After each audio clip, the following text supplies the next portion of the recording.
so let's get down to the nitty gritty here, what everybody wants to see, the component review. And we'll start first off with the Z-axis. I think that has the most questions that I've gotten on our Facebook user group. People are asking what's the difference between the classic M2 and the 2021 M2. And primarily it's the Z-axis and some of the cosmetic things like the new box for the controls, etc. But the big one here, of course, is the Z-axis. So let's start taking a look at this.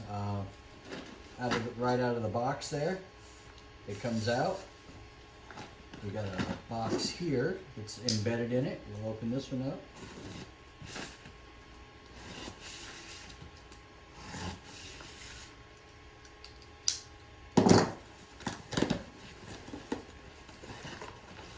Inside of here is your dust collector cover for the sled. Some more really good wrapping here. Got some more brackets. We got the 71mm router clamp right here. Pretty good. Here's your Z-axis motor assembly, and I believe these right here are the straps for the new weight system.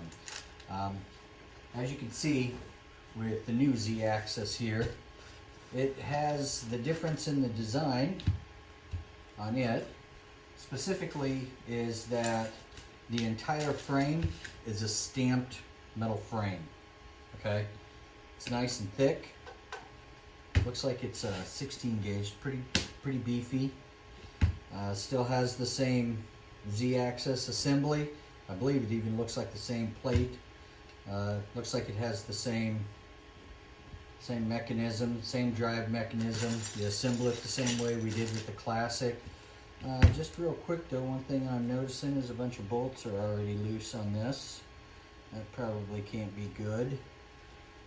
So several of the bolts are loose. It wasn't assembled all the way. They were just put on. Oh, feels like they're all just hand tightened on there. So we'll have to tighten those up whenever we do our final assembly here, the video that'll be up next. But yeah, overall, it's a stamped frame. Looks like it's got holes here on the side that I bet these just slide over the aluminum rails that are right here. It'll slide over the rails, put in your T-nuts, and it'll clamp the outside of this basically onto your sled. Like so. Pretty good fit, nice tight fit on there. You'll put T-nuts into the back here, slide them into there, and then you can slide this forward or backward to get the center of your router and the bit to go right here perfectly into the center of the dust collection port in the 3-inch center of the ring here. So with that, just kind of looking at it right here, besides the obvious that it is a stamped steel, this is stamped steel, it's not aluminum, it's nice and heavy duty. Besides the obvious not having it completely assembled and all the bolts, I'd still find more bolts.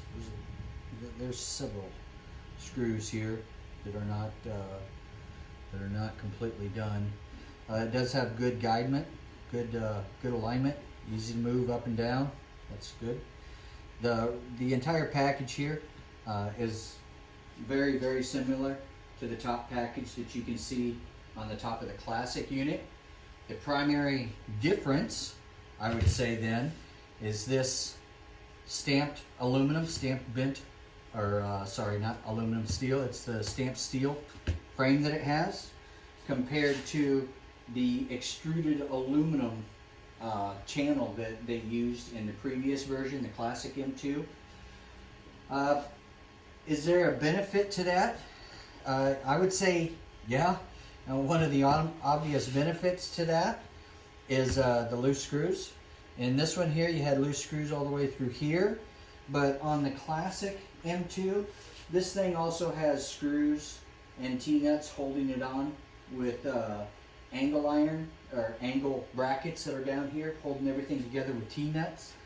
I like to tell a lot of folks that I help out that these MakerMade units, they're like Harley Davidsons. They will vibrate themselves to death, and you wrench on them quite a bit, but you really love them. You love to use them. They're great, especially for an entry-level CNC. The price point is just about the right spot. So it does take a little bit of extra effort to keep them maintained, keep them running. You just got to go through and make sure that you're doing your due diligence and keeping it operational as well. But I think the big benefit here is with this new frame like this, it cuts out all the bolts and everything that hold all of this together with the older classic M2.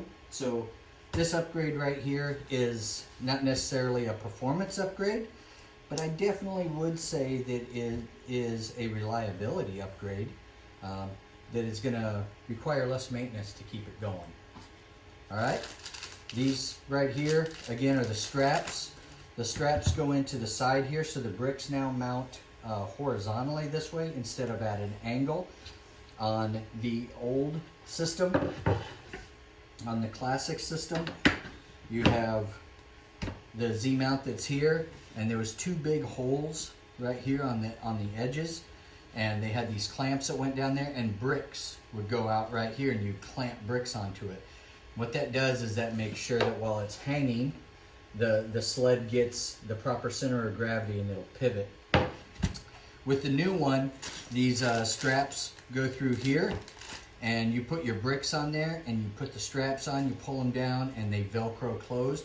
So your bricks, instead of hanging at an angle, they now hang straight back like this. Is that a benefit? It definitely is in my mind. The old clamping style is a pain in the butt. If you want to take your sled off, you have to unhook the chains, but you have to hold the weight of the sled at the same time. And on that sled is two 5-pound bricks. You can see them back here on the classic unit down here. So whenever you want to take that off, put it on the table and work on it at all, you also have to take off, you're trying to handle removing the chains and lifting the whole assembly up and over onto the table. Where here, at least with this new design, you can pull these two straps very fast, very quick, lay the two bricks down. That reduces the weight of this thing by 10 pounds when you want to move it over here onto the table. To me, the big upgrade there to me and the benefit is I like the new the brick hanging design. So